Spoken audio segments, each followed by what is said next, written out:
maybe a way to start is we're not going to keep you too long.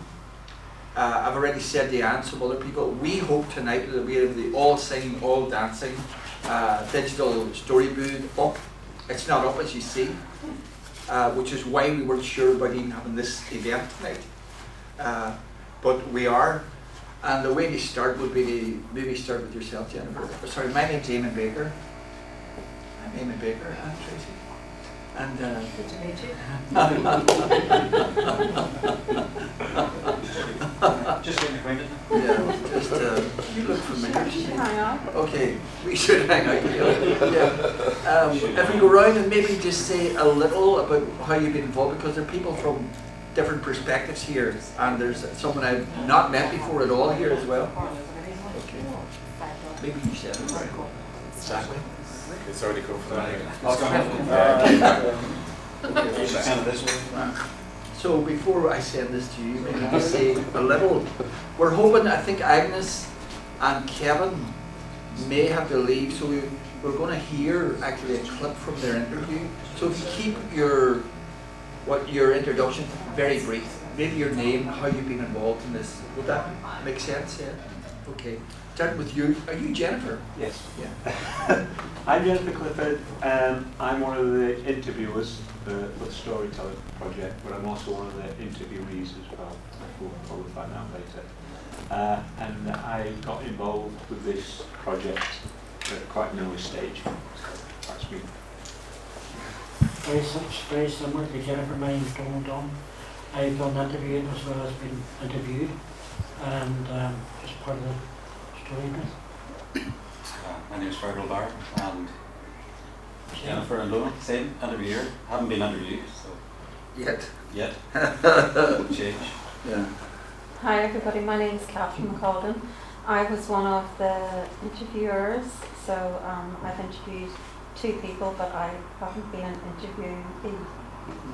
You would might be also useful just to indicate who you've interviewed. Maybe we go back here so we start to hear the diversity.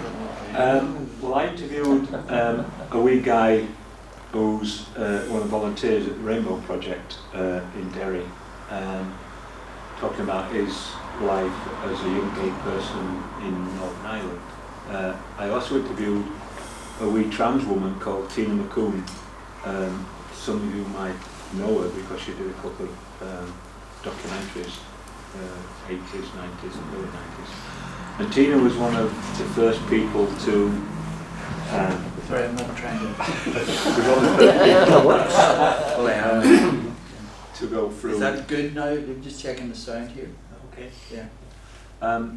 Was one of the first people to go through the medical procedures as a trans woman. She was also had a lot to do with the early days of the LGBT and gay rights movement in Belfast, and was one of the members that first set up the Sligo Pride and the Dublin Pride, so she's got quite a bit of LGBT history, which is quite interesting. Lovely. So we go back to Donal then and maybe indicate who you interviewed, and we go around like that. I interviewed Jennifer, and what we talked about was gender and the transgender, and growing up from an early age and to adulthood, living in England and then transferring across to Northern Ireland and coming living here. I also interviewed Martin McCartney. Martin's from Craigan, I'm also from Craigan, and we talked about living in Craigan and about the changes that happened in the city that we talked about throughout the interview. And you interviewed Colin McPhee? Sorry, I interviewed Colin McPhee as well, and the topic there was the Camino. I myself covered the Camino last year, so it's roughly about 500 miles if you go from France into Spain, and this year I went from Santiago Compostela out to Finisterre, which is the final point, so that was a three-day trek, so that's the complete Camino finish now, but I would never say I'm finished it, because there's 5 different routes that you can walk from, so if opportunity ever arises again, I'd probably do it. The final walk I did there, I actually did it on my own, and I would recommend it to everyone. Anyone who fancies walking, or anyone who has burdens or thoughts they'd like to share, that's the place to go and do it. It's tough. Some organisations have now used it as a charity, and they go from Syria to Santiago Compostela, which is roughly about 111k, so maybe about 80 miles, and they cover it over 3 or 4 days. But I'd say do the small one first before you even contemplate the big one. Thank you. I interviewed, 3 people altogether, 2 people in one interview. My first interview, which was Dennis and Caelan McLaughlin, who are well-known musicians and singers around the city. And the interview was really about their brother had been killed in a hit-and-run accident 8 years ago. And just recently they were commemorating kind of marking the loss of their brother, just as they do every year, but they have a very positive way of marking his death. And I was always impressed by how they actually celebrate his life. And so I interviewed him about the process, or interviewed him about not only the event, but also just in terms of how they go about marking his memory every year, and keeping his spirit alive through their music and other ways as well. And they also, during the interview, they both had written 2 different songs and sang the songs during the interview, which is very interesting and perspective about within the interview itself. So that was very nice. I also interviewed Roy J. Samuels, who's sitting right across the way, and part of really where it was coming from was about how Roy, in a sense, came to be living in Northern Ireland, and the interesting dynamic as he. One of the few black men, currently living in Strabane, but he's living with a Polish girl who happens to be obviously Polish, would be seen as being Catholic, and they both were living in Donamana, Ardegarvan, which isn't exactly the most kind of Republican-loving village in the country. So it was the dynamic of that, but also Roy's perspective as someone who, as a black man living here in Northern Ireland, and his kind of perspective around how he saw the conflict here. And also as a member of an ethnic minority living in this country as well. And he's also been involved in a lot of international programs. So that kind of trying to marry all those perspectives together. So that was Dennis and Caelan and Roy as well. I interviewed 2 people. The first person I interviewed was Johnny Murray, and I actually worked for him for about 5 years, and I remember on the first day I met him, he brought in this scrapbook, and he said, "Oh, I used to play music," and we sort of went, "Okay." And we found out then, looking through the scrapbook, that he had been in quite a lot of bands, and he was very instrumental in bringing the jazz festival to the city. And but I remember, working for Johnny at the time when he brought the jazz festival to the city, and it was organised from a little room that you probably couldn't sing a cat in. It was actually tiny, and he was always on the phone talking to musicians, and the calibre of musicians that he knew and that he could get to come to the city. And I remember him saying just over tea, I think this could be bigger than Cork if we do it right. And we just talked about his journey into music. He grew up in the city and how he got involved in music, and he played the saxophone, but he played quite a lot of other instruments as well too, and just his love of music and the opportunities that afforded him. He was able to travel, and he also lived in Canada for a number of years with his family, and then returned to the city and worked for Derry City Council until his retirement. My second interviewee is one of my best friends. Her name is Sonia Patton. She lives in Brady in Tyrone. And we talked about her life in 2013.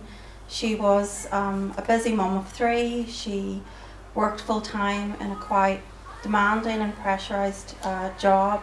And her mum took quite sick in this year as well too, and found herself having to undertake kidney dialysis a few times a week, and Sonia wasn't feeling herself, and she just put it down to a busy work life and people sick in the family. And a few days after Christmas, on the day after Boxing Day, she was given a phone call from Altnagalvin Hospital and told to come down immediately.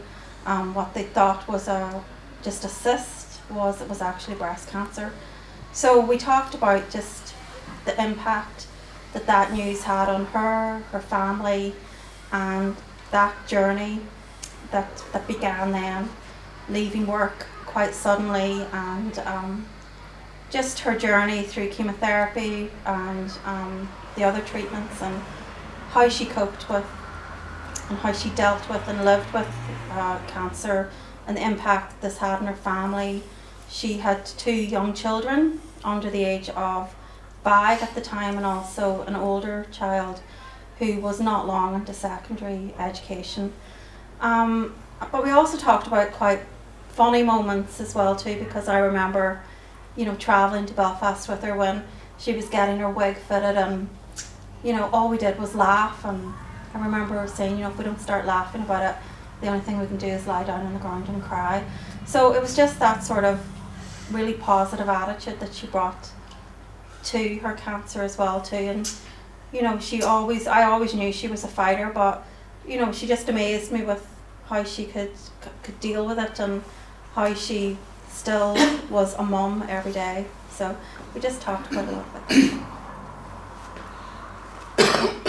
Good evening. My name is Shaul Cohen. I'm a professor at a university in the United States. Before doing that, I lived in Jerusalem and studied the conflict of that city and the surrounding area. And that work eventually brought me to Derry, and I got hooked immediately. So I've been coming to Derry for about 10 years now. And I've interviewed for my own work dozens of people here in the town, remarkably none of you. I don't see a familiar face, which doesn't seem possible. So obviously I'm not spending enough time here yet, but I'm eager to learn about the work that's going on here, which has been recommended to me by people that we know in common. Let me just add a wee bit here. In terms of the story they're installing as we speak, just the idea of the interviews was that even though, some of them would be to do with the conflict, to do with the troubles, but there was a chance or an opportunity for these to be much wider. And as you can hear from Catherine, from Virgil, from Donal and from Jennifer, they're about life. And the idea of the story booth is that people will be able to go in and record their interviews and hear, a bit like a jukebox, hear other interviews as well. So we had hoped that tonight we would be launching that actual story booth, but we've gone ahead with this small event, even though it's not ready. Martin McCartney, I got involved at the early stages, and to be quite honest with you, when I listened to him and how passionate he was about the project and what it was going to involve, I thought, here's something that's going to be a good challenge. Here's something that's going to challenge me to see if I can talk to people in a situation I've never done before. Possibly hear things about what would happen through their lives and the effect it had on them and how I would deal with it in that situation as an interviewer, and also had been interviewed by Donal. So I come from both sides of the perspective. Donal is somebody you may know in the early stages of the trouble. Unfortunately lost his father and a friend of the father's who had a bomb placed in their car as they were going into Everton Barracks. We know it wasn't meant for them, but they never got inside the barracks and the bomb went off. And Donal was talked about the impact that had on him, the rest of the family. And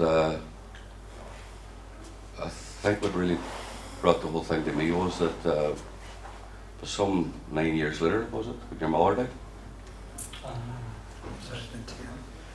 No, it's No, sorry, mother died 5 years ago. 5 years ago, sorry. And that's what really hit it.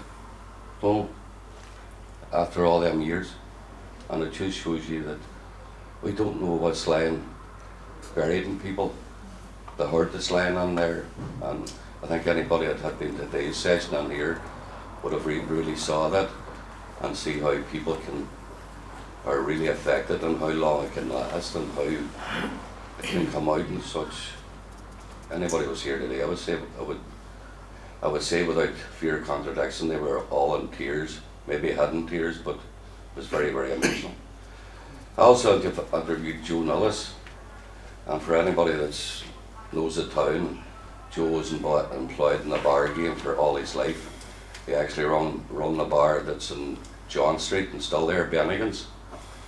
And Joe decided about a year or so ago, it was retirement age, so he was going to give it up. But he didn't feel too well himself, so he had a few tests and they discovered he had cancer. So I talked to Joe then about the effect it had on him, the effect it had on his family life, the way he felt, the way he tackled the problems, the way he tackled all the trials and tribulations, and fortunately he didn't have to go through any chemo. He's just now been given the all clear in an operation. So again, it's heartening to be able to talk to people like that and from such a different backgrounds and see the impact that it had on them, their family, and also actually to feel the impact it had on you yourself as an interviewee. And last but not least, I got the chance and the opportunity to interview the infamous Dr. Anne Tracy. And I would know Anne for a long time, and I would say we'd be classed as very good friends. And I wanted to talk to Anne because Anne had come a long way in her life. She was the only girl in an all-male family. She worked initially for a local factory in administration, and but she got to the stage and says, hold on, there's something more out there for me. And they talked then about Anne's transition from where she was to where she is now. I don't want to spoil the stories for you. All the different things that she encountered, all the help, all the hindrances, all the pros and the cons, and the challenges that she had, and big challenges to get all the exams and all the hard work that was involved in it. Not to mention the fact that she'd done a lot of singing, and still, she can carry a wee bit of it, shouldn't I? You know, getting on about years, sorry, but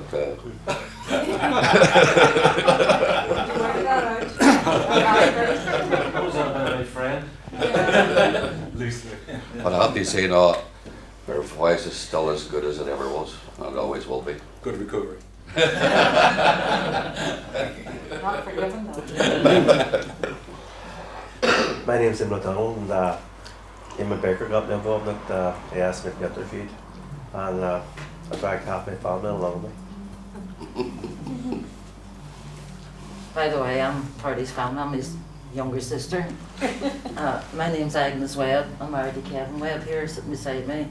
37 years.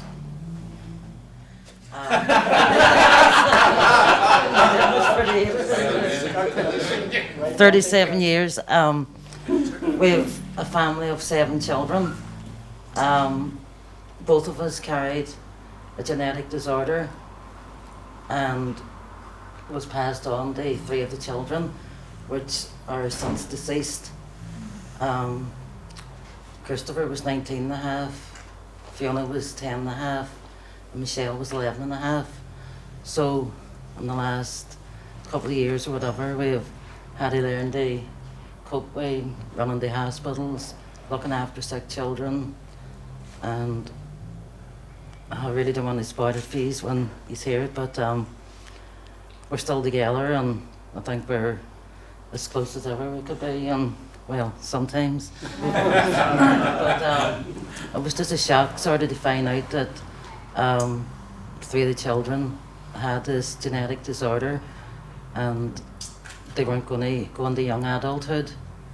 So we sort of just tried our best and worked together with it and extended family and whatever. So thank you. My name's Kevin Webb, and my own claim to fame is that I'm next door neighbour of Donald, played in the show bands with Johnny Murray, and married to Agnes. Thank you.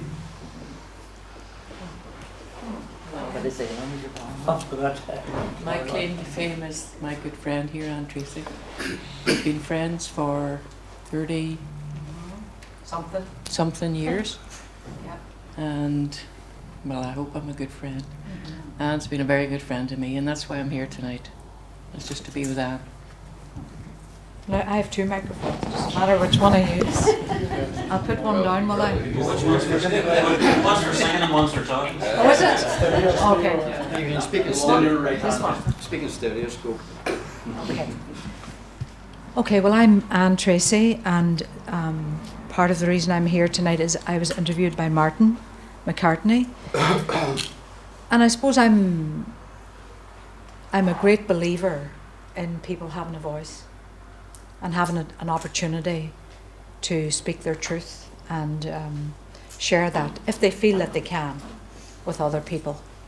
Because there's so much learning to be gained by listening to other people, hearing other people's stories.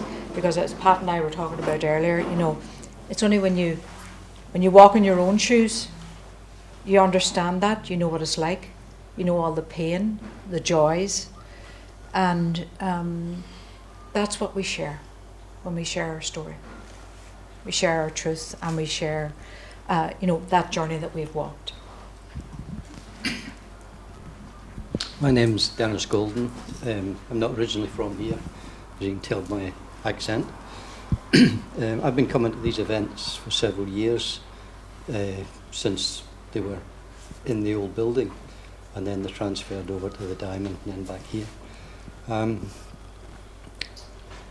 I come along out of interest, and I'm learning a lot of the good things that are happening behind the scenes here, in contrast to what you hear on the radio, television, and in the newspapers. There's a lot of good work going on. Hopefully it's getting out beyond these walls and getting out into the general population. I'm not unaware of the sectarianism that you experience here, because I was brought up in the west of Scotland, where there was the same kind of sectarianism. And listening to some of the speakers, like the one who spoke this morning, how she said that her family had no sectarian ideas. They were taught to treat everyone the same. And I was the same, but I was very aware of the sectarian influences and the discrimination. And it was only years after my father retired that contemporaries of mine who had jobs in the shipyard where he worked said that your father was overlooked time and time again. Your father should have been the electrical manager of Scott Shipyard, but he was passed over time and time again. And he'd never said anything to us about that. He'd never put any contrary thoughts in our heads at all. And it was only shortly before he died that he mentioned anything like that. And I think he must have known he was going to die, and he brought this out. But prior to that, he gave us no bad feelings about anybody else. So that's it. I feel there's a commonality. Hello, my name's Anne Walker, and I was interviewed by the beautiful Vanessa beside me. I think Eamon put her on to me. But listening around the storytelling business, I'm no stranger to it.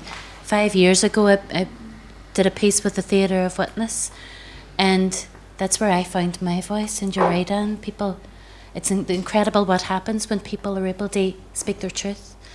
And as a result of that journey 5 years ago, I now work with an ex-prisoners outreach programme, work with Warrington Peace Centre. I do a lot of sessional facilitating.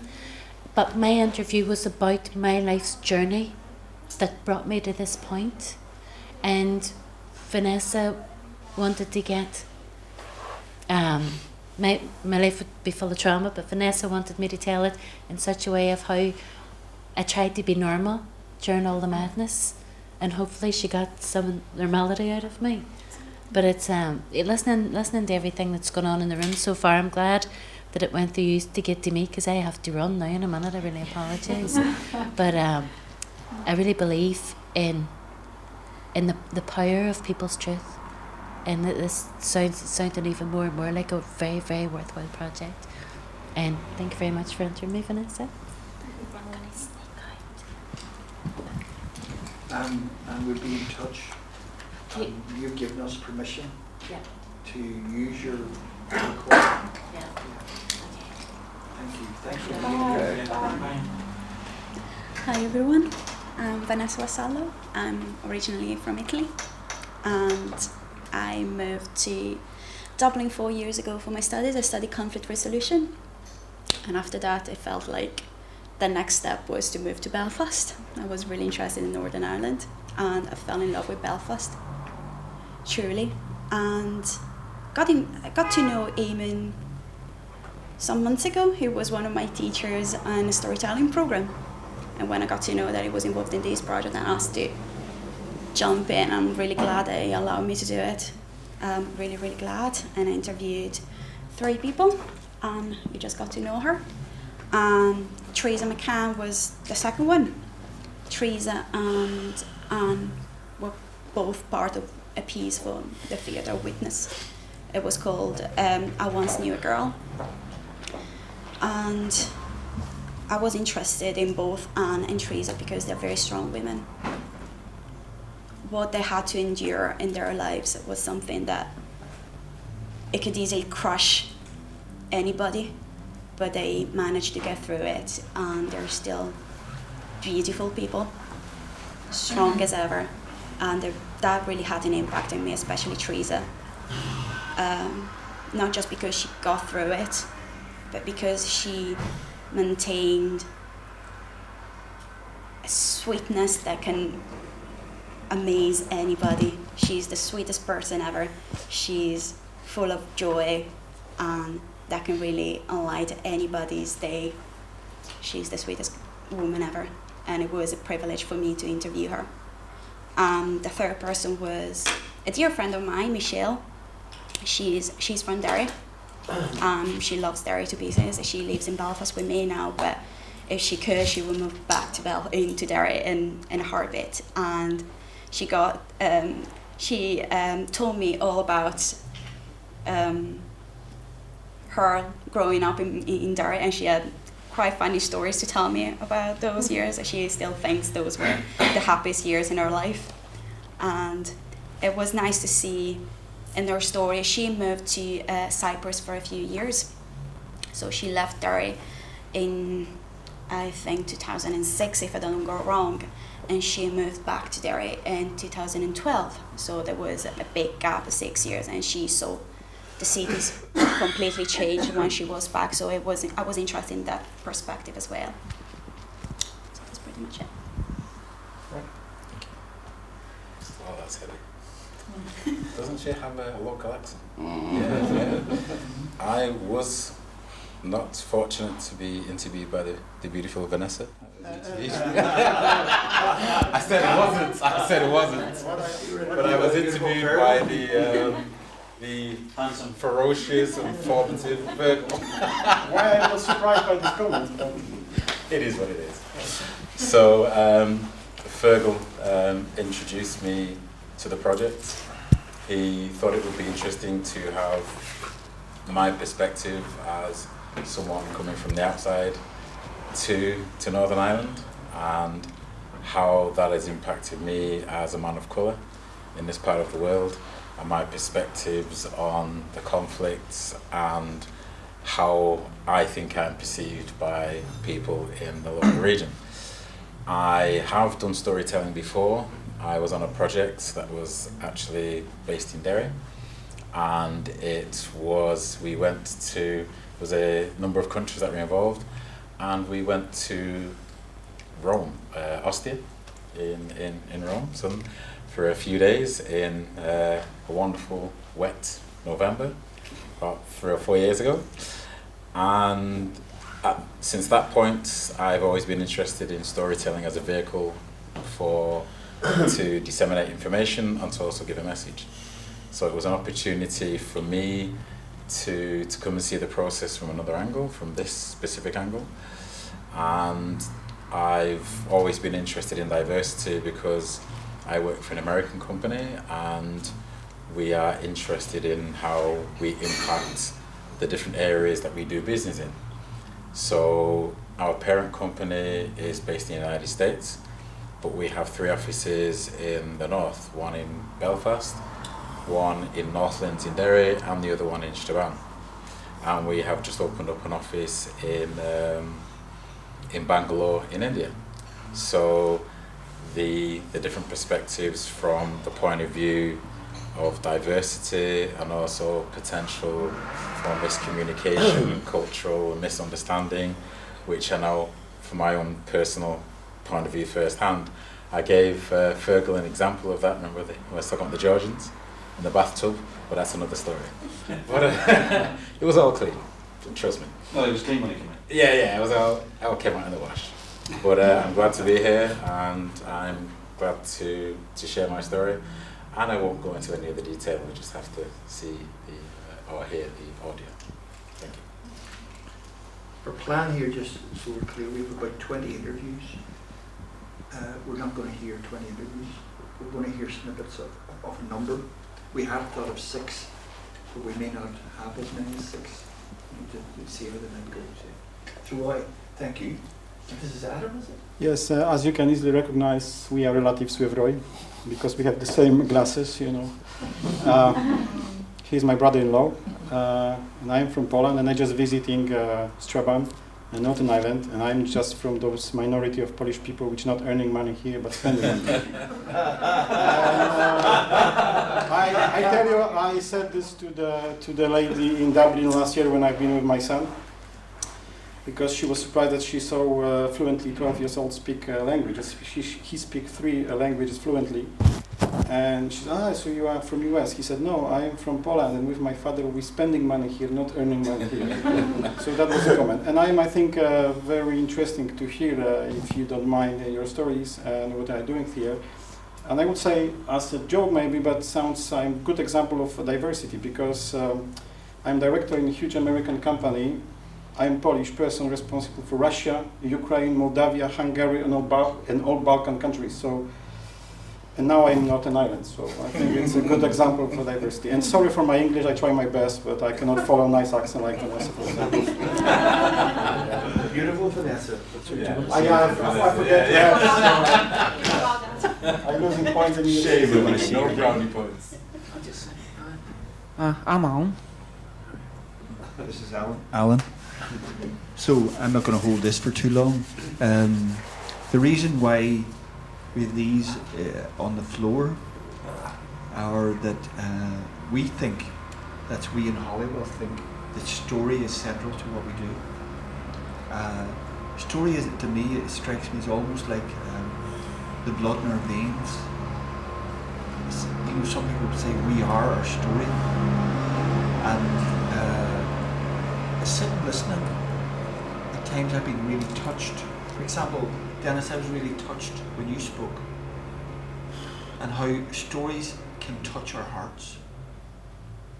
And given that we've had a war here for 40 years, and people were made the enemy, what I believe about stories is that they have a power to humanize us, to reconnect us. And you were here today when Fiona spoke, and I think, and I heard Martin say it, touched our hearts. We become like a little community, joined in hearing the terrible pain and the overcoming of that pain that she expressed. This here is the very first finger post in 1986, so that's nearly 30 years ago. And central to finger post was stories from all sides of the community. Over here, the Inconspicuous Gallantry is a DVD from the UDR community in Tyrone. Over here, the Voices, Unheard Voices. These are DVDs, interviews with many people who've suffered from all different backgrounds as a result of the conflict. Living with Our Differences is a publication that came out of a conference in 1992, the Beyond Hate Conference, and there's a finger post to Beyond Hate finger post as well. So there's also the Fountain publication, which is Stories from the Fountain. Just up the street here, a small Protestant Unionist Loyalist enclave. So stories have been really, feels odd having this microphone, central to what we've been doing here for many, many years, and it's a delight. You can hear the diversity of these stories. Agnes, when you spoke, I was really touched as well, and I enjoyed the humour, the way you moved from 37 years, you know, but deeply touching as well. So Susan has, and myself, did some preparation for this afternoon. We had technological difficulties, but what we hope we can do is we can hear some clips from these interviews. Isn't that right? Yeah. Now, do you want to look at the story first, or do you want to leave that? That's, you know, whatever you want. It's fine. well, some people might not know story code. Is it possible to get a couple of minutes of story We'll code? literally do a minute or two. I mean, part of the idea, we'll see if this is going to work again, because otherwise, you know, we're not going to hear or see anything. We might not see, we might only hear. Part of the idea, there we go. I mean, obviously storytelling has been a very fundamental part of a lot of the work that Holywell has been doing in the last, as Eva's explained, you know, and in terms of conflict transformation and healing, it's, you know, the things like theatre of witness, it seems to be something that is part of the healing process, very much so, and it's something we've been taking a lot of interest in. And one of the things that we wanted to do as part of the Garden of Reflection was a storytelling project, because as Eamon said, and I know that some of you got a chance to look at the work in progress, there will be a very tiny storytelling booth, and the concept behind that has come from this American project called StoryCorps. It's a really interesting concept, and it's been going for over 12 years, and you'll see when you take time yourself at home, please excuse the wee buzz of technology again. They have a range of different types of stories on here. For example, 9/11 stories, stories from LGBT community, the Memory Loss Project. We listened to a story earlier. There was an older gentleman who had since died. His daughters brought him into the storytelling booth to talk to him. He had Alzheimer's. And it was just so touching to hear him talking. They were asking him questions, and every now and again he would say, "Can I remember? I'm not sure. I can't remember." And then they would prompt him, and he would remember. And it was just so touching. These little snippets last literally 2 or 3 minutes, which is really amazing. They're very tightly edited. We're starting off from a very early point in this project, so a lot of the stories are quite raw in as much as that some of them are short, some of them are very long. And I think ultimately what will happen as the project progresses over the next while, that we'll get to a point where we can, where the story gatherers will become more expert in picking out what's going to be useful and what not useful, but what people will hear and engage with. Because sometimes it might take 40 minutes of talking to someone, as the story gatherers and the interviewees know. You might talk for an hour, and then when you listen back, there might be just like 5 minutes that really touch you more than maybe the rest of the whole interview, if you know what I mean. And the ultimate aim for us is to develop the website and put them up as podcasts so that people can come and click on, and regularly people can come in and see a different story. As it is at the minute, we don't quite have that, but it's work in progress, and this is a really good start. So we're just going to listen to a couple of wee snippets here. I'll actually pick out that little one I was talking about, the Memory Loss Initiative, because it was really, really moving. This is it here. And it gives you a nice sense. And there's a range of diverse stories on here. I just thought this was just absolutely I'm Bria lovely. Morgenstern. Excuse me, can you raise the volume? Oh, you want me to speak louder? I can raise my louder, volume. yeah. Okay, let me turn the dial. I'm going to be interviewing my father today, and I'll be interviewing him with my sister, Bhavani. Dad, why don't you say your name and how old you are? I'm Ken Morgenstern. I think 81. That's right. Is that right? Yes. Okay. All right, Dad, I'm going to ask you a bunch of questions. All right. And you'll answer them the best you can from your memory. So you came out here to New York, and then somehow you met Mom. Have you here in New York? Yeah, you did. Don't remember how. When?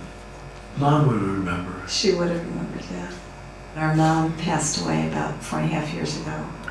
Do you recall dating her? Oh yeah, I remember dating her. She was a sexy gal. She was. So let's talk about your kids a little bit. We had 4 kids. Is that the right number? Yes, it is. Good. They were great. Who are they? You. Who else? Priya, Bhavani. Priya, Bhavani, and there's a man in there. David, Dad. David, yeah. David's not going to be too happy when he listens to this, Dad. Who's the best kid? David. He was actually the best kid. No, he definitely He was. was. And you see us all a lot still, right, Dad? Dad? What? Priya was asking if you still see us a lot. See you a lot? Yeah, are we in your life? Sure. What are you talking about? Just asking you a question. Yeah, what's your life like now, Dad? Oh, it's a wonderful life.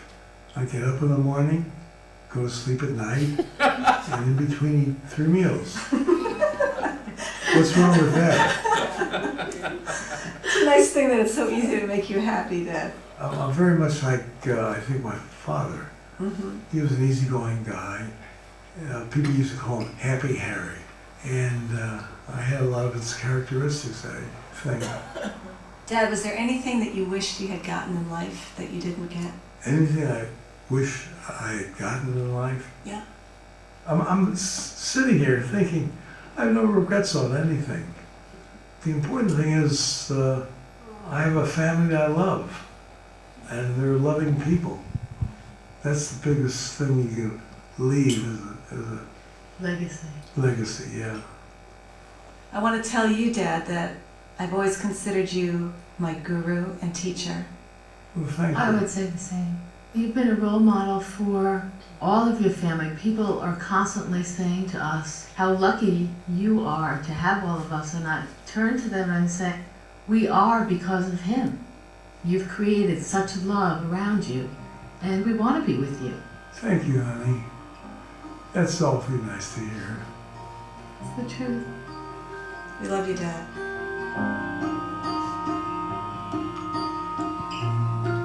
So maybe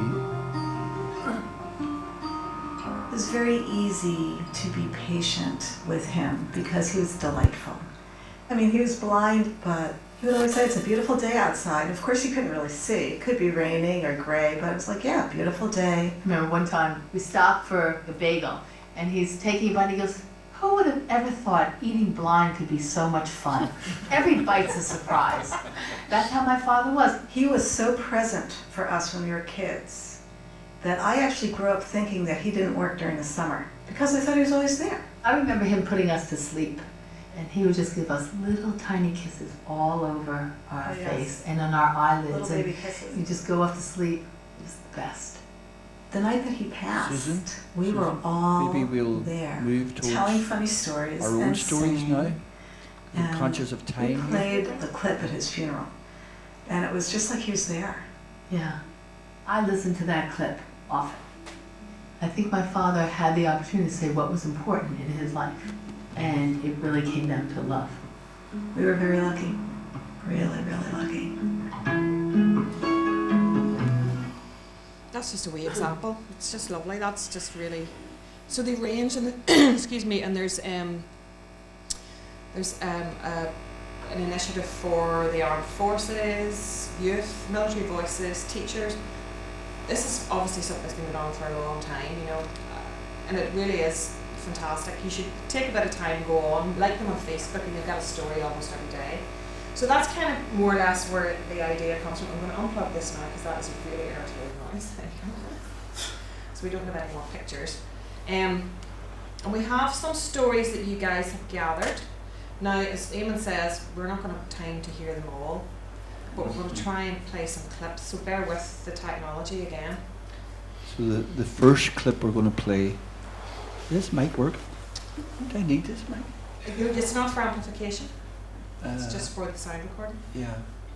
The first clip is an interview that was done by Rosie McCann, who can't be here tonight. She's performing tonight, so she can't be here. And I ought to have also said that God bless us, Ken Cathcart, who's been part of the team of interviewers. His mother has had a stroke today, and Ken can't be here, obviously. He is, at this moment, I guess, in the hospital with his mum, and I believe it's quite serious. So Ken was interviewed both Eamon and Agnes and Kevin. The first clip, though, is from is an interview that's done by Rosie McCann.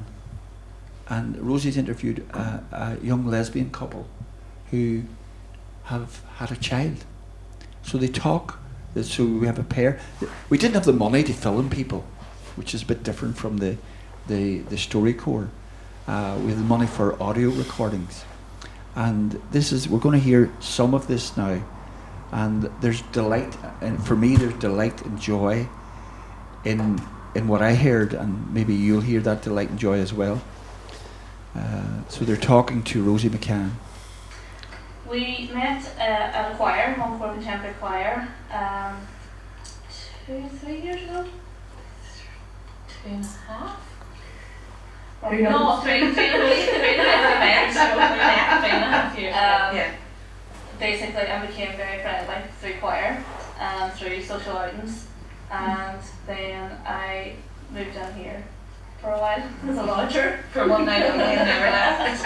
Been here ever since? Yes, been here ever since.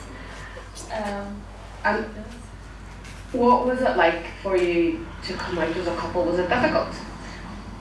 It was different for us, I think, because neither of us, this is the first same-sex relationship either of us has ever been in. Yeah. And I think families, they're not for a bit shocked. But in saying that, family and friends seem to have figured it out before we did. Yeah. When we eventually announced that we were a couple, it's like, we were told and people actually thought that we had been a couple a lot longer than we were, and that we had been hiding them. We hadn't been. I just don't think that we admitted it to ourselves. No. Well, was it a shock to yourselves almost? Aye, absolutely. Big shock. That was a denial for a while. Right. Don't go down that road. So when did you decide, you know what, we want to start a family, we want a baby? I was pretty quick. We probably had both talked about it even before we were together, and how we both wanted a family, separately at that stage. I think that was part of the reason as well. Whenever we first got together, I thought, oh my God, I'm taking that away from her.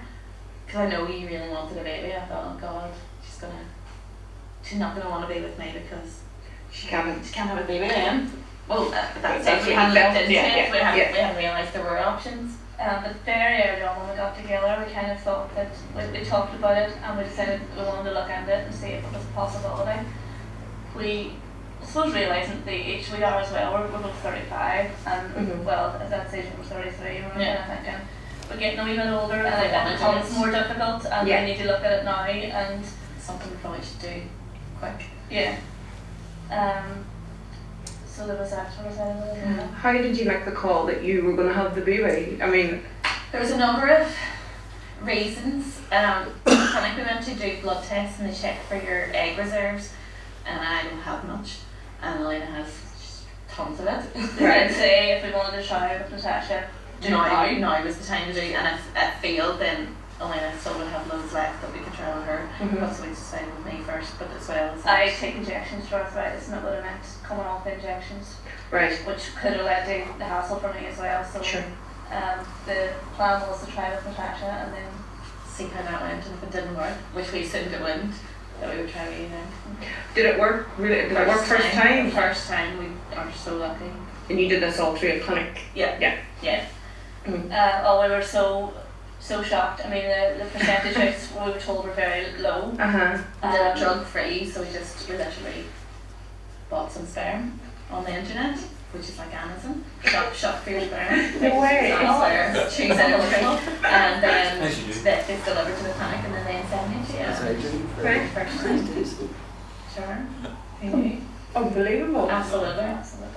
So is it like a selection, you get to choose what this person looks like, or their height, their hair colour, They show you age photographs. They actually write a wee thing as well as to why they want to be a donor. And the particular guy that we had chosen wants to be a donor because he wanted to help same-sex couples. Right. You get a bit of their medical history, so you know how their grandparents died and if they had anything in their family. You get their hair colour. Right. Their interests. He was interested in music, more music also. Did you spend a lot of time looking at we didn't potential? No, we didn't. Actually, we kind of made a snap decision. There was the blood test that we had to, I can't remember the name of it, but it's either positive or negative, and your donor has to match what you are. And we were both the same, and it narrowed down and meant there were only something like just 10 pause or that 11 one donors who now. matched us. That's And are the donors from here? No. Or no, maybe from anywhere? Well, they can be from anywhere, I think, but this is the clinic or the. so. What's your sense of that? Now, I find that one myself delightful and joyful. How do you find it? Or this is one of the ones they've given us permission for this to be used in the story booth. So I've sometimes described the story booth as a bit like a jukebox, where you can go in and press a button and you'll be able to hear all these different stories. So any feedback on that story? And if there's not, we'll move swiftly on, because the next one we're going to play, Eamon, is A Little From You. Is that okay? Yeah. So we're actually now going to play some from Eamon O'Donnell here.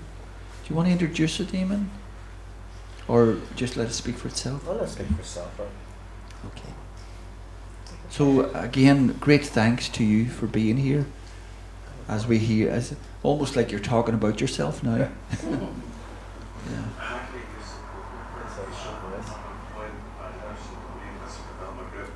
Based in Stratfoyle as part of the Breakout project, which covers the whole rural arc.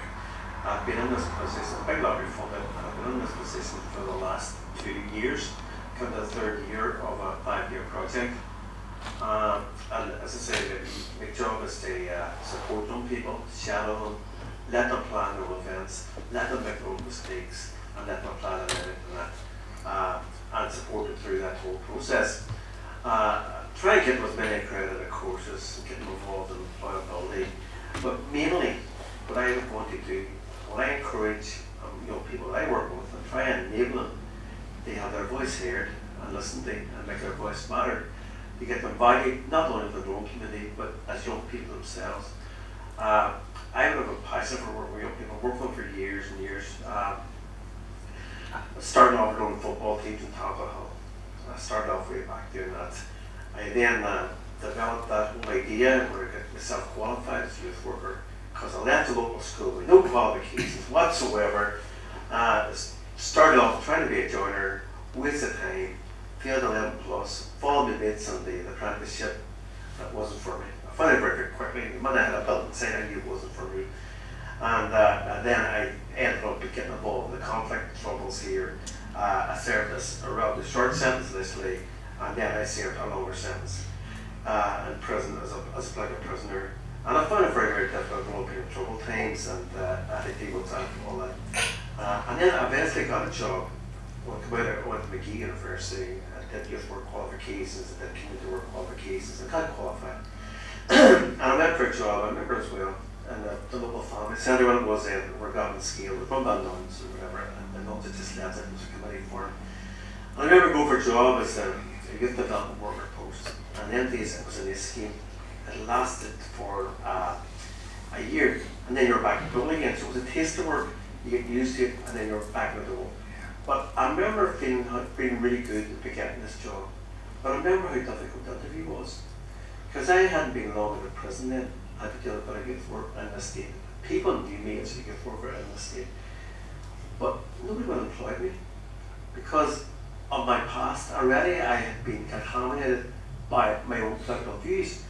And in them days, the political views I had picked up were probably reactionary political views, the situation was all around me. The bloody son of Nanny's barn in 1 year. And it was a combination of all that there. And as a young person, I had the civil rights movement gave me some of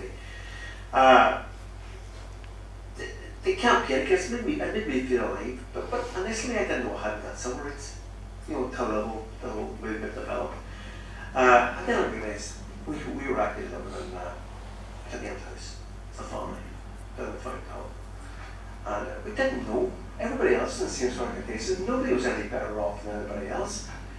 But I was just saying, the job I went for was in the family centre, and I hope I don't mind me saying this, but one of the questions they asked me in the interview, they come straight out and says, what happens if you're walking across here, we're young people, And the police and army stopped me and threw all the football jerseys out in the street, and maybe kick the bag away, maybe search you in front of the young people, dehumanize you. The young people lose respect for you. So why did I deal with this? All this here. Was I meant to be a youth worker? You know, given my past. And them days people wouldn't have thought of your journey. People were stigmatized for what they were. Mental health was stigmatized.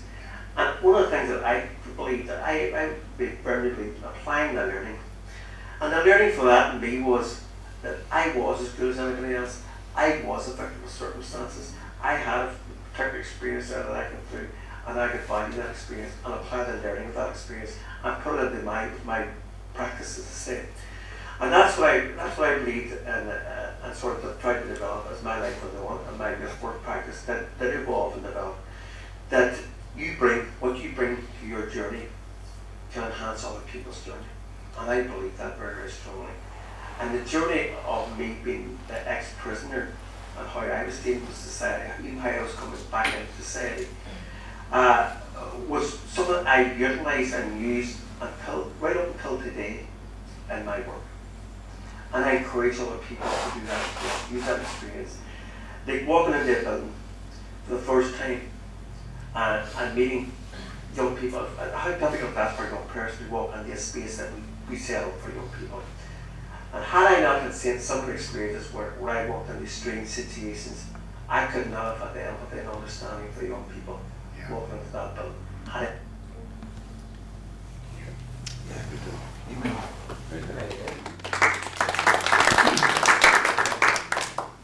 I don't know. I want to ask you, what's it like hearing yourself? Is that difficult? Embarrassing, isn't it? It's embarrassing. Takes me back, whatever. Like a blast of my past. Yeah. But for me, it's turning that negative into a positive. You know, make it worthwhile. Yeah. You know my name, but not my story, basically. Yeah. My sense of you. I've known Eamon since 1980. Hello.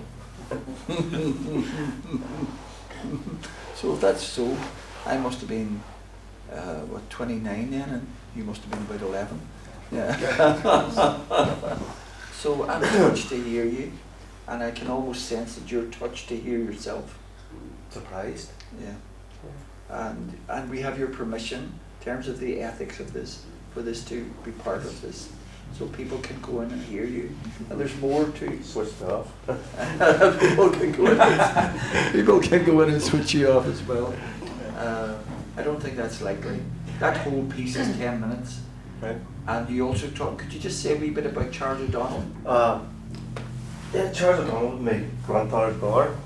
Now, I didn't know this was one of the cousins that I did research on the family background. Sorry. Because we didn't talk about wars or things in the house, and my father made a quiet man, never bored with anything. But we found out that an uncle, my granddad's brother, was named in the War Memorial. Now, and me growing up, me being me, I would have ignored all that there. We weren't involved in many commemorations during the War Memorial, and I wouldn't have seen dead with a poppy. In fact, I resented poppies because I just seen them as from the British establishment, hijacked by the British Legion, whatever. And I saw a young dairyman, James McLean, getting demonised for not wearing one because of his journey. And I was able to bring that to young people and discuss it. And I was actually wore a poppy when I found out that we had somebody on the War Memorial. But it was one time when we were, I remember the Republican Socialist community, and we wanted to honour our dead properly. And rightly so, respect our one's dead. So we changed the wee memorial in the cemetery for Mickey Devine and Patsy O'Hara, and erected a statue, whom today I would call the Green Man. Now it caused uproar in the city, and that was not intentional. It was just the way people perceived the honour in them days. And I remember very, very clearly, I said, all right, if we take that down, I'm taking the one that I'm down. And I was serious about it. And then, little did I realise then that we had somebody around on it. And it was only in later years that I came to identify that, realise that, and it became part of my journey because I went public on it. And I'm not saying it was the best thing I ever did. It was something I felt I had to do. But since I did that, I got a lot of feedback from a lot of other people. And I said, well, our journey's so similar to yours. You know, we're the same. My granddad was fighting the war and whatever. Now, I knew nothing about Charles O'Donnell. I wasn't telling nothing about him. He's an unmarked grave. Don't know where he's buried. Some part of France. But he was the first dairyman recognised to die in the war. And I felt, well, that's part of my history too. So I claimed it. Basically. That's all I said. Eamon, thank you. Eamon said some of that in the interview that we had. And it was Ken, who can't be here tonight because his mother's had a stroke, who did that interview. And he did an interview with you, Agnes, and Kevin as well. And we're going to play, if it's okay, a clip of that now. I'm not going to play it all, it's about 20 minutes long. But, Nicely accompanied by music downstairs. That sound awful. It's okay. And thank you for being here. And you know, people will have an idea of what you're speaking about because what you've already said, Agnes. I forgot you were in the band business, Kevin. 45 years. I read the wings on my own.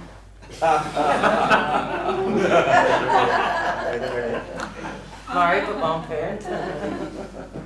I just want to play this from the start. I want to play to see what I find out for sure and then. Okay, Agnes and Kevin, thanks very much for agreeing to talk to me. I understand you've had a number of tragedies within your family, and you'd like to talk about that. That's right. We actually got married on March 27th of March 1978, and we had our first child, a girl, in 1979 March, another girl in March 1980. And another girl in April 81, and then Christopher, the first boy, came September 83, and then July 88 we had another girl, and February 93 we had another boy, David, and then we had Olivia, the youngest, which was September 95. So at the very beginning, as you know, your children were just perfect, and they were perfect, and as time went on, it wasn't until we had the third child, Laura, in 81, that she, I know you don't judge by looking at them, but she looked healthier. She was able to go through her milestones a lot better by, you know, lifting things, holding on to them, not dropping them. She wasn't prone to all these infections, and the other two girls were, Fiona and Michelle. They seemed to have more infections, and when they started walking, they seemed to be, you know, we got slow at the walking, or we're not really picking up as quick as what the wee girl 2 doors up was, or the wee boy 2 doors down was. And I'd been running to the doctor, but nothing was wrong. And I was actually told at one point it was the shoes they were wearing. At that stage, I loved the wee white shoes on them, so really the ones that I thought was best for them was called jumping jacks then, and the doctor said no, them was the wrong shoes they were wearing. So we ended up going to Clark's, and I remember going back to the doctor and he said, them shoes don't seem right either. Was there any other type? So we went and got them fitted for what you call start right, because there was a wee arch in them. No, nothing was different. So it was more or less on about the infections, and took the measles, and the other one took the measles, and then when Christopher was born in 83, Fiona was just starting the primary one at this stage, and she couldn't really grasp the pencil in primary one, and the teacher called me a couple of times and said that she was a wee bit staggering, as if she was tired. And I said, I have been going to the doctors, but there's nothing wrong, as they say. And Fiona would have been quite bad with ears and adenoids and her chest. Michelle would have had more kidney infections. But when Christopher was born in 83, he was just like a replica of what the first 2 girls were. And Laura, which was the third child, she was actually helping them. love toys, put on my shoes, helping me every wee thing. So I went back to doctors again, and then at this stage, that's when the doctor, who's actually deceased now, had wiped us from the GP practice because I was too fussy and was making a fuss over really nothing, and there was loads of people could have been taking up appointments, you know, necessary, or I was coming unnecessary. So I changed my GP, and I think that's when it all kicked off. One Fiona was sick at the time, and so was Christopher, so I took the two of them over, and the doctor says, oh, is your wee kid on out of plaster? I said, no, she's nothing wrong there. So she had to walk across, you know, the room, and he says, there's something there, bud. And I said, well, that's why I was actually wiped from the other GP, because I was too fussy about all this, and I says, I've an alibi girl to see him. So from that on in, could you bring her in, and we'll do, you know, the reflex test with the hammer the knees and all this, and we were sent up down to Galvin again, and from there on it was just kind of, it was 1986 before they were diagnosed with a genetic disorder, what they call ataxia telangiectasia. But the short form is AT, which is known now. So let Kevin pick up now. The Barr syndrome, they call it. And then Dr. Dr. Aldridge. Dr. Aldridge. Well, he came along and explained this. The consequences of the particular week. But here's what basically said to us. More propensity for cancers and stuff like this here. But we didn't think this was life-threatening. Never even thought that. We just thought, you know, disability, and it's not. Couple of can work well. I don't even work with it. And when my son with Pura ended up in the intensive care. Well, Fiona from birth 3, primary 1, she actually died in a primary 7, which should have been 10 and a half. She was 10 past in March and she died in November. So she was actually, didn't get as far as a secondary education. So it was just sort of, she was off more times and out and getting adenoids out and chest infections, and you know, for a child that didn't have the syndrome, they would have been on, get their adenoids out 2 days later. She was on maybe 10 days, maybe 2 weeks. So recovery time was much shorter than their immune system was really, really low, and they actually were on Septrin medicine to keep down infection every night. So things were sort of, even the doctors at this stage didn't really have much of, you know, an insight did. And then Dr. Woldridge had left, and a pediatrician came then, Dr. Brown. He's actually just retired there about 2 years ago, and he just seemed to get the ball rolling. And we had Professor Nevin. He actually is deceased last year. He was the top genetic. He was top of the genetics in Northern Ireland, and they were actually doing tests and whatever. And the test was sent to Nottingham, and then the blood results would have come back, and it was 86 anyway when they diagnosed the Axel syndrome. So as Kevin says, we were sort of, there's a disability there, right, okay, you know, they could possibly end up in wheelchairs, and they'd have floppy gait, and what they call the telangiectasia was the wee blood vessels that burst in their eyes and their ears, and, you know, so we sort of thought, well, you know, we're prepared as a family, and extended family will be all hands on, until Fiona started from just over 9-year-old. Every time she took an infection, she didn't bounce back to where she was before. You know, she came back a bit, but hers all went sort of sour in that September. She took a really bad chest infection. She went under a coma at home, and she was taken by the ambulance. She never came out of the hospital. You know, was just sitting bare bedside. 5 weeks in intensive care, and sometimes the doctor would come around and says, well, you know, things is looking up, and then maybe 10 minutes later, we were brought back in and told things weren't good, and it was just sort of ups and downs because they were feeling their way as well.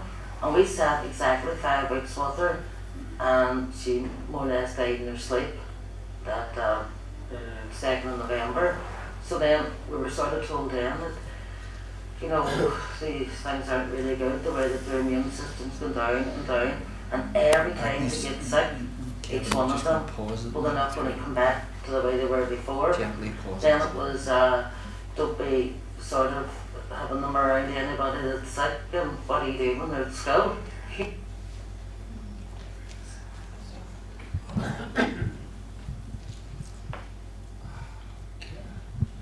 It's very moving, very touching. What you've gone through. Couples, family. Do you want to say anything about what it's like to hear it? You may not want to talk at all. That's okay. I just hated my voice. First of all. No, we've come a long way. It's we still have our moments all the time, every day. But you know, one thing in life that we have really learned, that the least wee thing, like being able to pick up that book from the floor, feed yourself, just being able to walk, being able to talk, just day to day is, it learned us a lot that we can be thankful now for the wee small things in life, and as a family, you know, even where faith came into it as well, it got a lot stronger, and it was just great just to have the extended family as well, and friends, neighbours, hospitals, doctors, everybody was on our side, and as I say, the children brought us great joy, and it's just something we have learned to move on with it. Okay, the passing is like, well, they're still around us all the time, and their presence is still there, even at home, even with us, and so. Thank you. Anne, did you want to say something?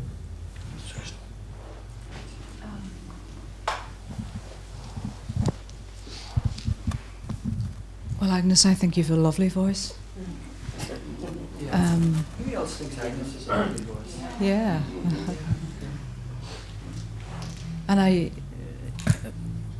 admire your courage in undertaking that interview, given what you've come through. And I think, you know, what I've taken from what you're saying as well is that you appreciate every little thing in life and take nothing for granted. And you know, we do take stuff for granted, and Small things, just wee. yeah. I can't imagine, you know, bearing that, you know, the loss of your children. I have 2 sons. I know Pat has 5 daughters, and you know, we often talk away about them, and they drive us crazy sometimes. But you know, hearing your story really is a great leveler, Agnes and Kevin. Some years ago, I think one of the levelers that I had in life was that my brother's wife, my brother Brandon, at the age of 28, his wife suffered a stroke. She was a nurse, and she lost the power of her right arm and right leg. And you know, she's still with us, and a fighter. And so, you know, kind of in listening to your story, although it's a different story, I remembered Pat and remembered her saying, you know, you have to get up and get on and manage and cope. And but I admire you, and I think it was very courageous of you to share your story. But we need to hear your story to educate us. Educate us. And make us sit back and think, yeah, let's just appreciate what we have.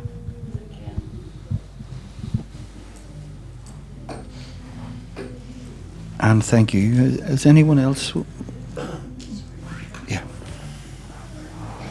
Yeah, I just wanted to say thanks for your story, Agnes. If I remember correctly, some years ago, almost 10 years ago, you'd got an award, Northwest Person of the Year award, you know. There was 10 of us that night actually got awards. I was there also as well. And what I realised, because I kind of knew a little bit in terms of the backstory, was that there was quite a few people there in terms of, because they were carers, people had been nominated. I was there because of youth work that I was doing. And I, you know, it's like anything, you get recognised for your work and you feel quite chuffed. And then by the end of the night, and when I read about other people's profiles, I felt quite humbled, thinking, you know, that actually there's people who have much more difficult circumstances. And it was only difficult circumstances I was facing was having to answer radio foul on a Monday morning after young people going around Galia, you know, doing all sorts of things, you know. So, and also staff who were prima donnas in some ways, you know. But actually being there on that night and hearing the story, your story, and also the story of others, and when I saw you here tonight, I mean, it took me back to that night actually and hearing that, you know. And just, I also worked in a nursing home some years ago when I was studying up in Jordanstown, and I always had the almightiest of respect for carers who do an absolutely wonderful job and metaphorically take all the shit in the world and literally, and for people to have to be a carer, not only, you know, it's one thing to get paid to be a carer, you can go home and everything can be maybe normal at home, you know, but to be a carer in terms of your own family and have, you know, not only one child, but, you know, more than one child, and having to deal with that for me is very humbling. It puts all our kind of stories in perspective, and it means actually that I mean, just reinforces one of my mantras, which is, you know, there's always somebody worse off than you, and in that sense, I don't mean in terms of. Well, we can say that ourselves too. There's always somebody worse off than what we are.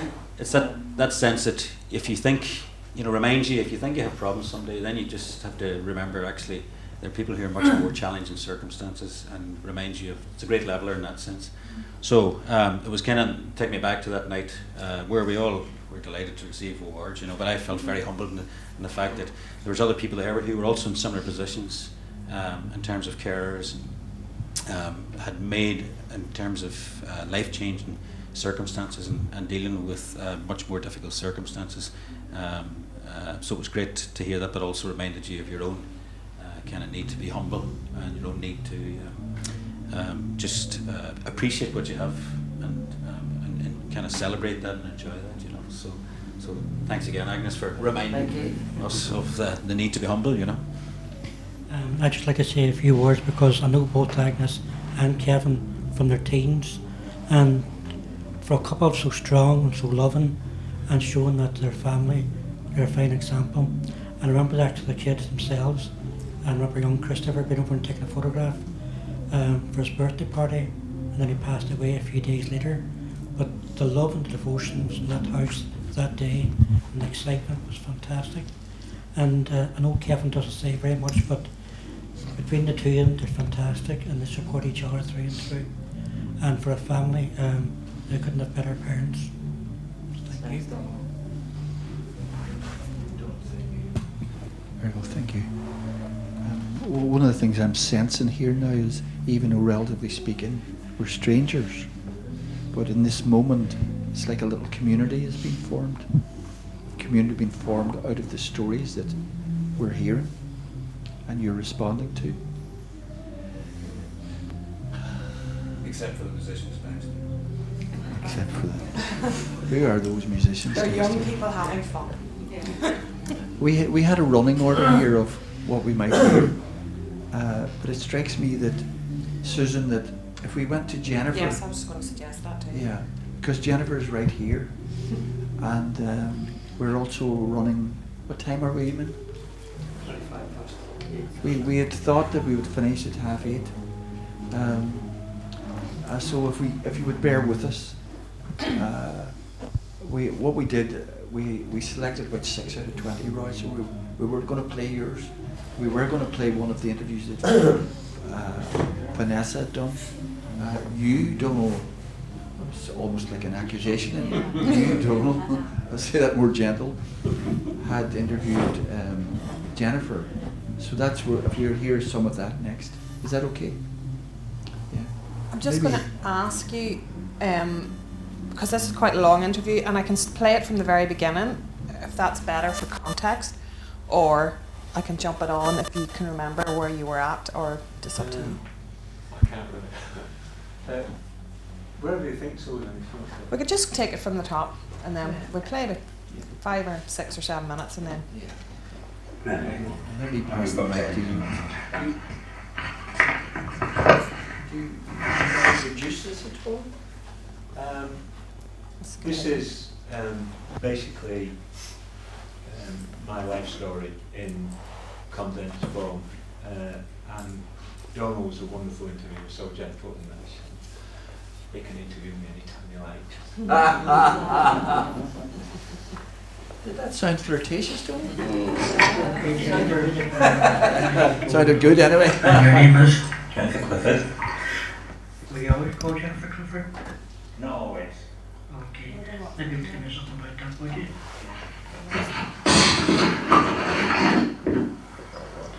So let's start with your childhood, Jennifer. Tell me a bit about that.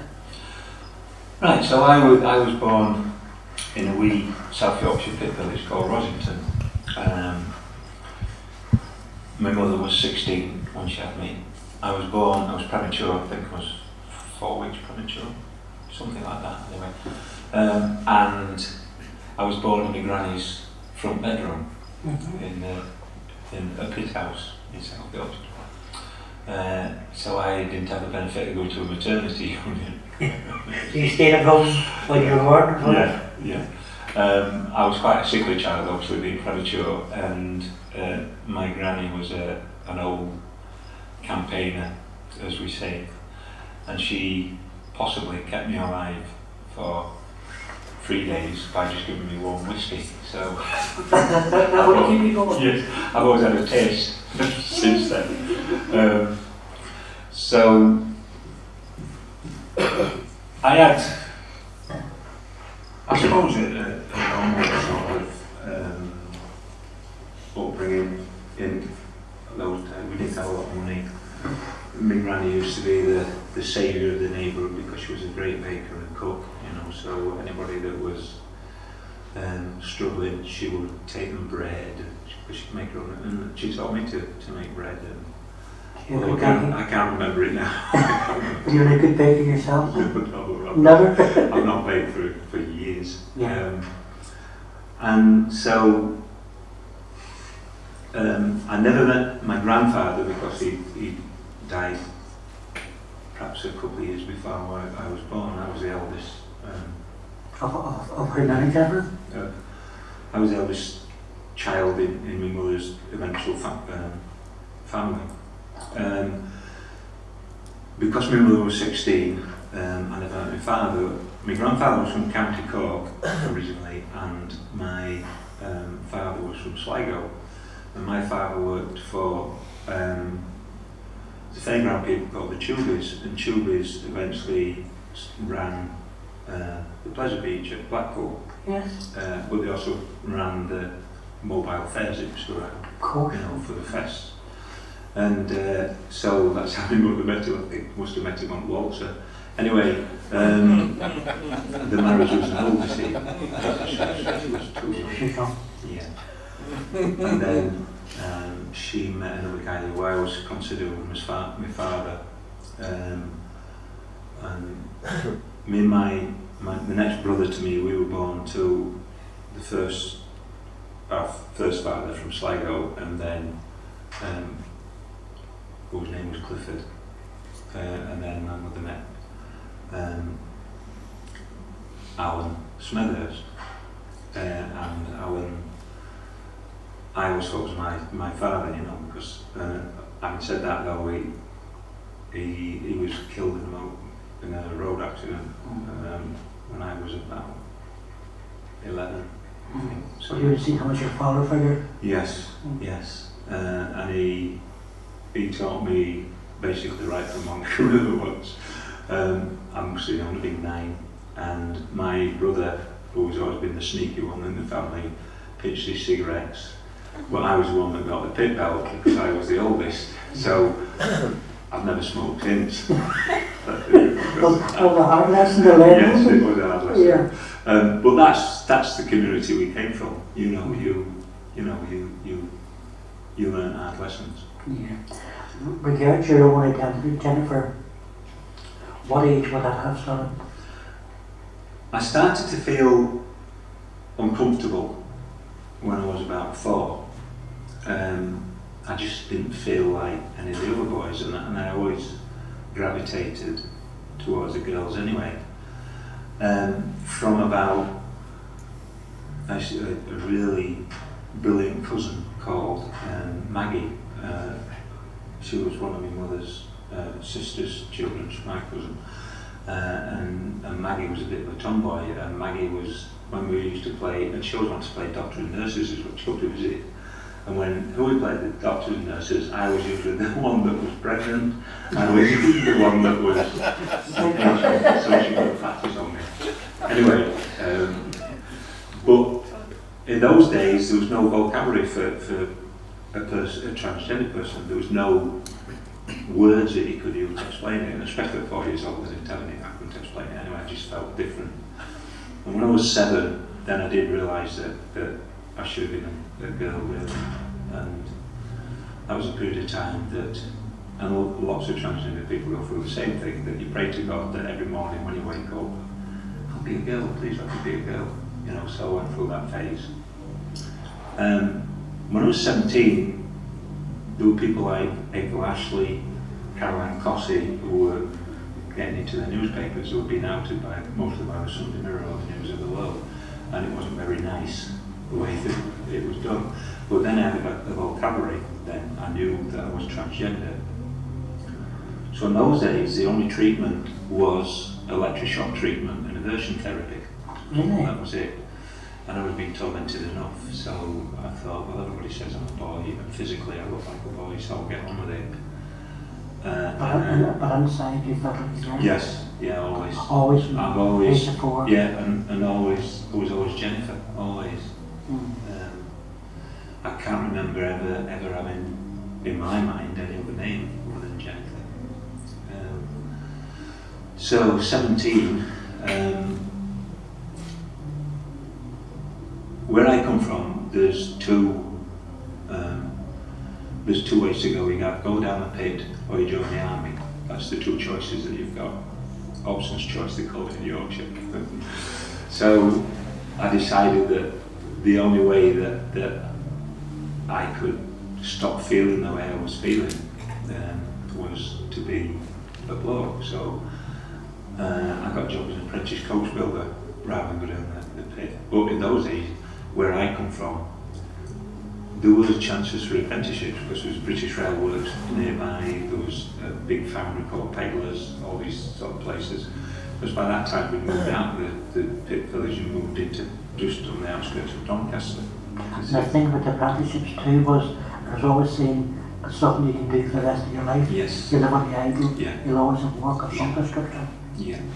So, so I managed to get a job with this firm, coach building, and they used to build trailers, and you know, we'd do, you know, tankers, we'd collect tankers, and at the time when I set on and got a job building RAF fuel houses for the RAF, so we used to do all the cabs and all the pump outs at the back. Oh, that involved welding and riveting? Yeah, welding, there was, you know, metal work, using guillotines, using, you know, bandsaws, all that sort of stuff. Using tools to bend metal into shape for cabs and whatever. So in regard to the work front, how did that feel with you?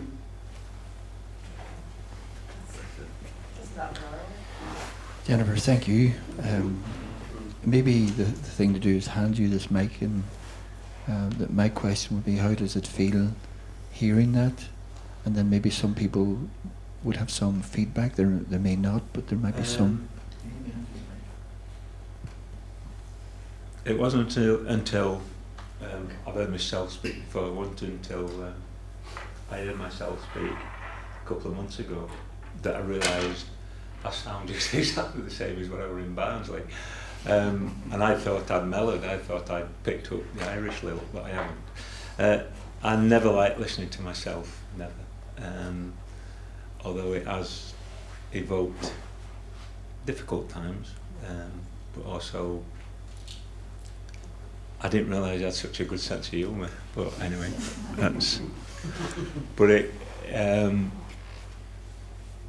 it's really the first time, because a lot of my story has been written down, so it's the first time that I've ever heard it spoken. So it is, yeah, it's quite, what's the word I'm looking for? Emotive. It's emotive, yeah. I found myself, just it's almost like I want to repeat what I said earlier. As we hear these stories, it's like I have a sense of the community. It's not just the South Yorkshire community, but it's like a community is forming here for this short moment that we have.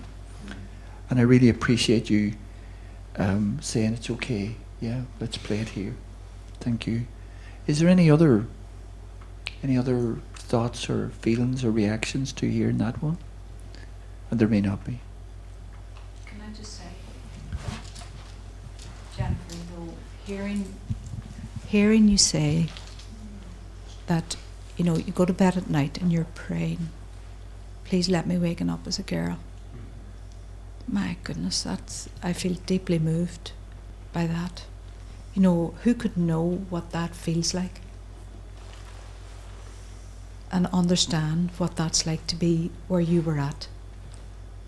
And you've come through a tremendous journey. I'm tremendously proud of you. We know each other in a different context. And I know your story, Jennifer. And, I think you've had a lot of courage and great determination, of course, and to come through that full journey to where you're at now. Do you want to respond?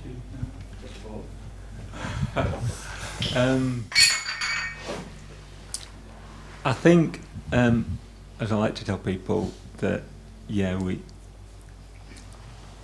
people that listen to that story, I am courageous, but to me I'm not, because I had no choice. As I said, it's like I said, when it comes to my gender, it was Hobson's choice. I had no choice, because if I hadn't have transitioned, then I wouldn't be here today.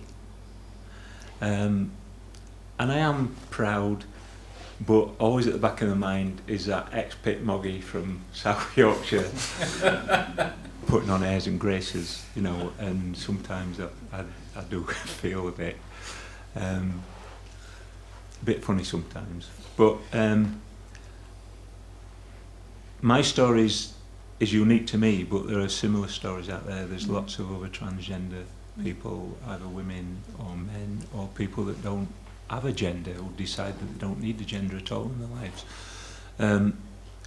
And yet, the amount of strength that's within those people is amazing. Sometimes they even surprise me when I look at them, and they've gone through some tough times, a lot of them.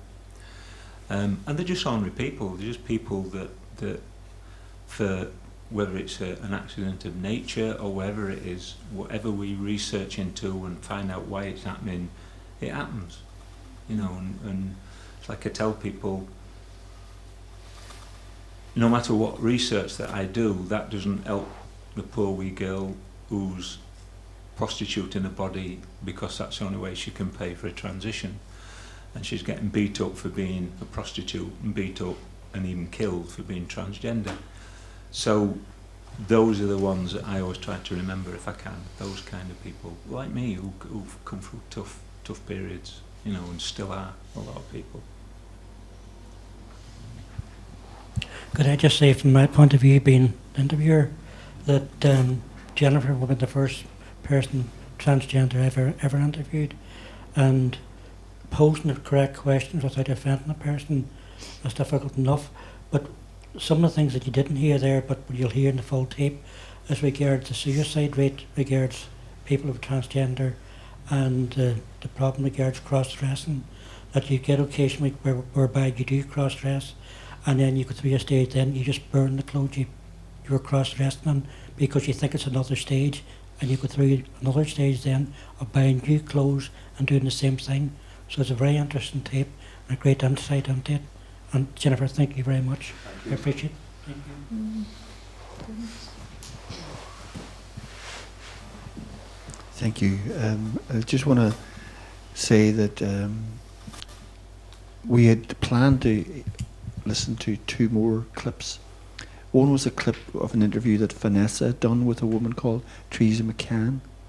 Teresa lived near Bombay Street in West Belfast, and part of this interview is her speaking about being burnt out of her home way back in 1969, and the impact of the violence of the Troubles in her life.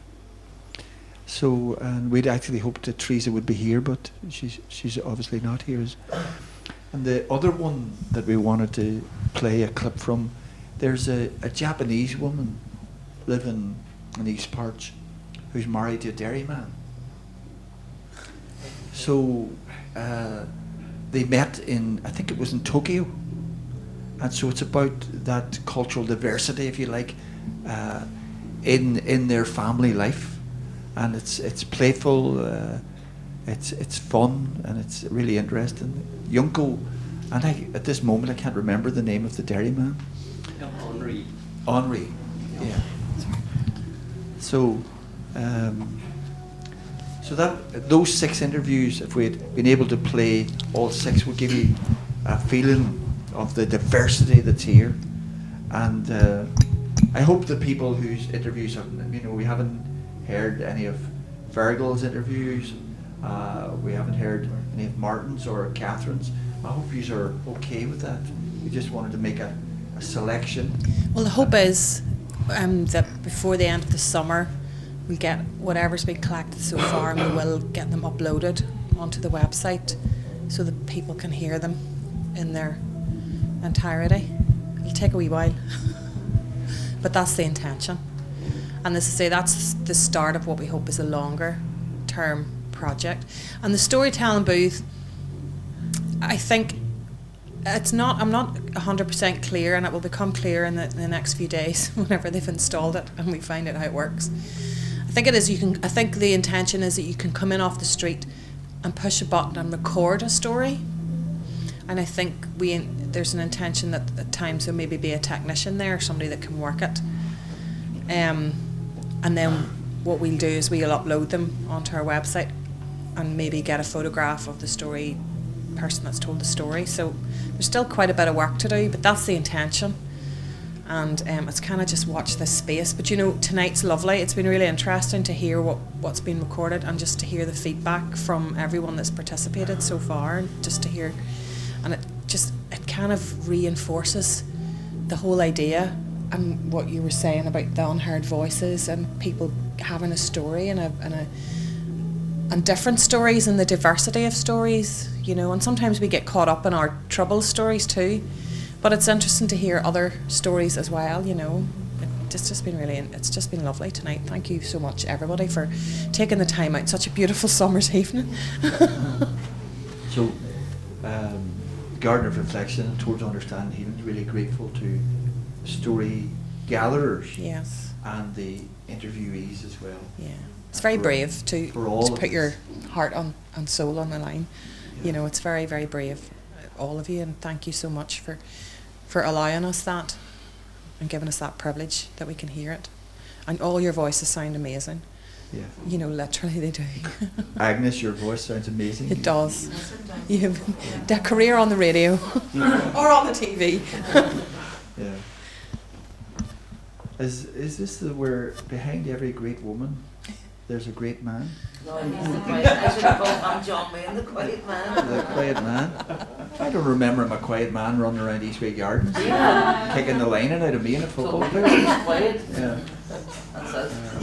She was making a noise. He was quiet. So thank you all. Thank you all for being here. Adam, thank you. I really enjoyed it. Thank you very much. Like I said, yeah. Really, I feel quite good even when the summer is outside to be there to listen. Also to improve my English, I hope. To improve your Derry English. It's entirely different. Sorry, I could say that. I'm not from Derry. After a few guineas, I make a progress. And Susan, do you want to maybe do that wee promo for other events? Yes. Tomorrow we have Joe Robinson. He's going to talk about the book that he's been working on. Joe has been coming over here from Oregon. It's at Oregon, the University in Oregon, and he's been writing a book called Splintered Memories. So he spent a lot of time with the Junction and Eamon and Maureen researching and doing interviews, not dissimilar to this. And it's very much around how people are remembered, how in Northern Ireland and the Troubles we're remembering our dead. So it kind of feeds nicely into the ethical and shared remembering work that TUH and the Junction have been doing in the last number of years. So that's tomorrow at lunchtime, which is our kind of regular Wednesday, I suppose. So if you haven't registered and you're free tomorrow, please feel free to come along. We'd love to have you. And then on Wednesday at lunchtime we have Baroness May Blood. Thank you, Dennis. This Thursday, it's only Tuesday. So that's going to be great. She's a very well-known figure. She's an ex-mill girl, but she's very much, in the last 40 years, she's been one of the champions of human rights, women's rights in particular, and she thinks she's an East Belfast woman. I'm not Shankill Road, yeah. So she's probably got a very interesting take on her story. And then on Friday lunchtime we have Baroness Nuala O'Lone, and you'll know her as the former police ombudsman up until 2007. And she's going to be in conversation with our good friend Paul McFadden. So again, I think that's going to be very interesting, given where we're at and the different things that have been coming out in the last few weeks. Panorama and other programmes have been highlighting the whole issue around victims, collusion.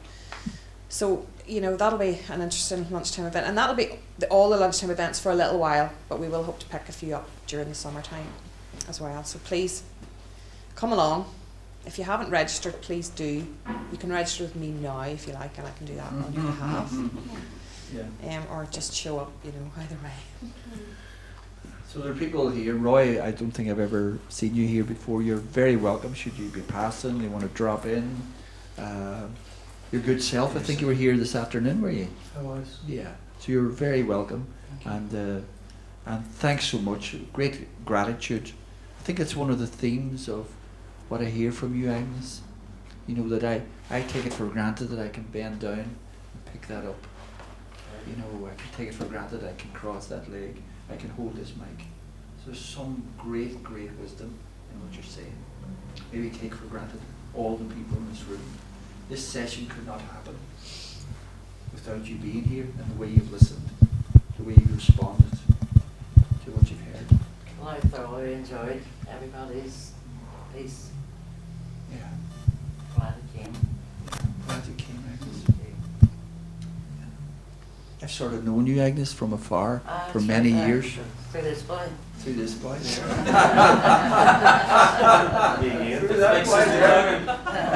me and Humby together, people say, is that your husband?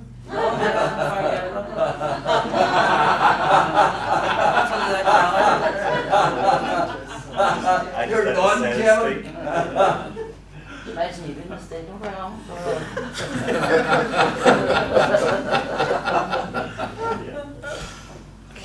That's humor. I'd just like to thank the young people for their musical internet. The young people? The young people. Them young'uns down the stairs. One day they will be famous. We'll all become, I remember when they used to rehearse in the basement of our Thank you all. Thanks so much. Thank